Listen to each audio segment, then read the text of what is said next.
तो रावण विद्वान तो बन गया था पर विद्यावान नहीं बन पाया।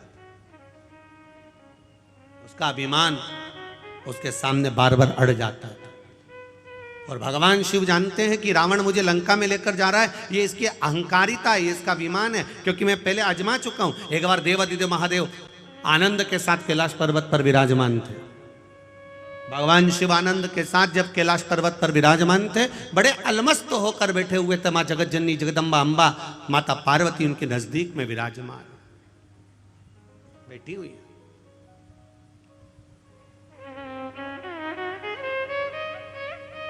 विशर्वा बाबा के पुत्र कुबेर भी हैं और विशर्वा बाबा के पुत्र लंकाधिपति रावण भी हैं। कुबेर के पास में पूरा लंका का राज्य था,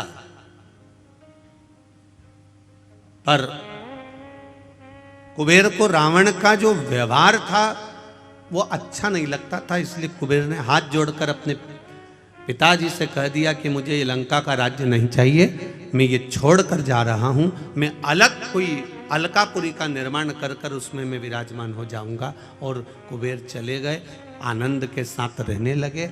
जब रावण की सत्ता लंका पर आ गई और लंका पर जब सत्ता आई, जब वैभव प्राप्त हो गया, तब रावण ने उपद्रव मचाना प्रारंभ कर दिया, क्योंकि अभिमान इतना समाया हुआ था, अहंकार इतना समाया। एक बात अपने जीवन में उतार कर रखिएगा, इंजीनियर बन जाओ, डॉक्टर बन जाओ, सीए बन जाओ, कलेक्टर बन जाओ, चाहे तुम किसी पद पर विराजमान हो जाओ, पर शिव महापुराण की कथा कहती है कि आपको पद जिस परमात्मा की कृपा से मिला है, जो यश उस परमात्मा की कृपा से मिला है, वो परमात्मा की कृपा से प्राप्त हुआ है।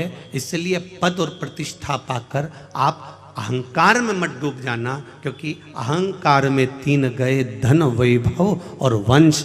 ना मानो तो देख लो रावण, कौरव और कंस, ये तीनों अहंकार में चले जाते हैं, ये तीनों अभिमत्ता में चले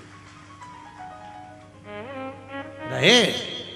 आप इंजीनियर बनिए मना नहीं, आप कलेक्टर बनिए मना नहीं, आप एसपी बनिए मना नहीं, आप डॉक्टर बनिए मना नहीं है, पर कहीं इतना अभिमान, इतना अहम, इतनी अहंकारिता हमारे भीतर प्रकट ना हो जाए कि जिसके बल पर हम पुनः फिर नीचे आ जाए। वो अभिमत्ता हमारे भीतर नहीं आना चाहिए।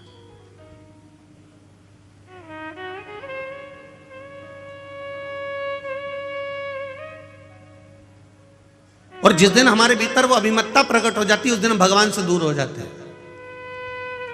हम परमात्मा से दूर।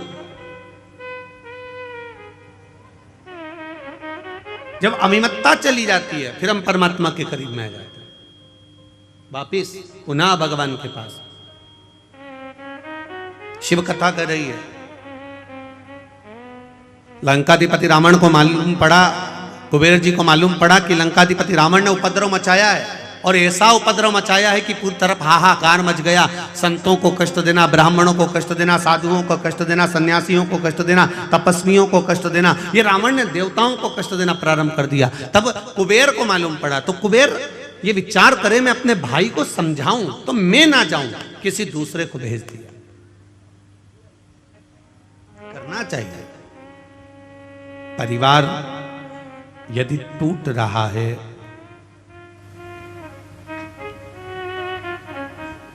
राष्ट्र यदि बिखर रहा है, अभी परम पूज्य गुरुदेव ने कहा कि राष्ट्र को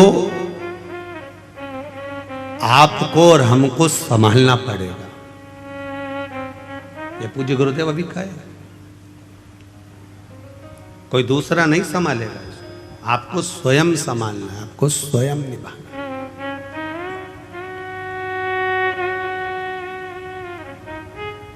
संत हो, सदगुरु हो, तपस्वी हो, ब्राह्मण हो, सन्यासी हो, साधक हो, उपासक हो, वो संभाल लेते हैं।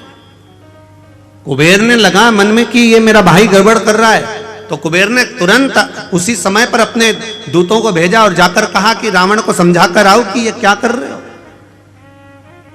तुम इतने विद्वान होने के बाद में, इतनी विद्वत्ता तुम्हारे भीतर होने के बाद में तुमने ये क्या करना चालू कर दिया। कहीं किसी को कष्ट दे रहे हो, किसी की अग्नि को समाप्त कर रहे हो, कहीं किसी को कष्ट प्रदान कर रहे हो, ये क्या कर क्या रहे हो। विद्वान से विद्वान, बड़े प्रबल विद्वानों को, जो रावण से भी विद्वान थे, उनको भेजा गया लंका में। और लंका में जब भेजा गया, लंका में जब पहुंचे और वो लंका पहुंचकर रावण को ज्ञानोपदेश देने लगे। अब जो बहुत कंजरी वालों थोड़ा ध्यान लगा कर सुनना, और जितने भी कंजरी की दीदी उन बैठी है ना, सब जरा ध्यान लगाइएगा। जितनी भी जीजियां बैठी और जितने जीजा उन बैठे वो भी थोड़ा ध्यान लगाइएगा कि ज्ञानी को समझाया जा सकता है, अज्ञानी को समझाया जा सकता है, पर अभिमानी को कभी नहीं समझाया जा सकता, ये निश्चित है। अब कोई ज्ञानवान है तो उसको समझा सकते हो, कोई अच्छा ज्ञानी व्यक्ति है, पढ़ा लिखा है, समझदार है, उसको समझाओगे ये मत करना, आगे से ऐसा ना करिएगा, ऐसा ना करिएगा, तो वो समझ जाएगा। कोई अज्ञानी है, एक बार नहीं समझेगा, 2 बार में समझेगा। अज्ञानी है तो वो मुंह भी नहीं चलाएगा। हो इनने कह दिया मेरे को नहीं करना, नहीं करना, तो उठ के चला गया। अज्ञानी है, उसमें अज्ञानता है, वो नहीं समझ सकता। अब ज्ञानी को समझा लोगे, अज्ञानी को समझा लोगे, पर जिसके भीतर अभिमान बढ़ा हुआ है, बताओ कल का छोरा हमको समझाएगा, बताओ कल की बहू आई ये मुझे ज्ञान देगी। कई कई सास उन कह देती है कल की आई है और मुझे बदलना चाहती है, कल की आई, मतलब इसके भीतर ये अभिमान भरा हुआ है, अहंकार भरा हुआ है, और ये अभिमान जब तक भरा हुआ है तब तक ये सुधर नहीं सकता। इसलिए ज्ञानी को समझाया जा सकता है, अज्ञानी को समझाया जा सकता है, पर जिसके भीतर अभिमान भरा है उसको समझा सकोगे क्या?